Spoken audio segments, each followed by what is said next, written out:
Hello hi welcome back to my channel. So today recipe వచ్చేసి గోధుమ రవ్వతో అయితే నేను మంచి టేస్టీ అయితే ఉప్మా అయితే రెడీ చేస్తున్నానండి. సో దీన్ని అయితే ఎలా ప్రిపేర్ చేసుకోవాలన్నది అయితే మనం వీడియోలో అయితే చూసేద్దాము. సో ఇది ఈవినింగ్ వరకు కూడా చక్కగా అతుక్కోకుండా చక్కగా పొడి పొడిలాడుతూ ఉంటుందండి. సో దీన్ని అయితే ఎలా ప్రిపేర్ చేసుకోవాలో చూద్దాం. ముందుగా అయితే గ్యాస్ పైన ఒక బాణీ పెట్టేసుకొని ఆయిల్ వేసుకుని దాంట్లో పోపు దినుసులు వేసుకోవాలి. వేగిన తర్వాత అయితే మనం దీనిలో వచ్చేసి ఆనియన్ అయితే యాడ్ చేయాలండి. ఆనియన్ కూడా వేగిన తర్వాత పల్లీలు వేసుకోవాలి.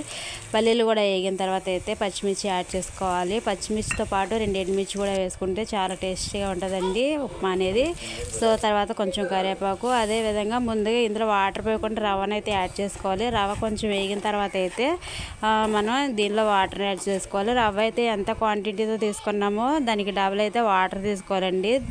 డబుల్ కంటే కొంచెం ఎక్కువ ఎక్స్ట్రా వాటర్ తీసుకోవడం వల్ల అయితే ఉప్మా చాలా టేస్టీగా ఉంటుంది, చక్కగా ఉంటుందండి.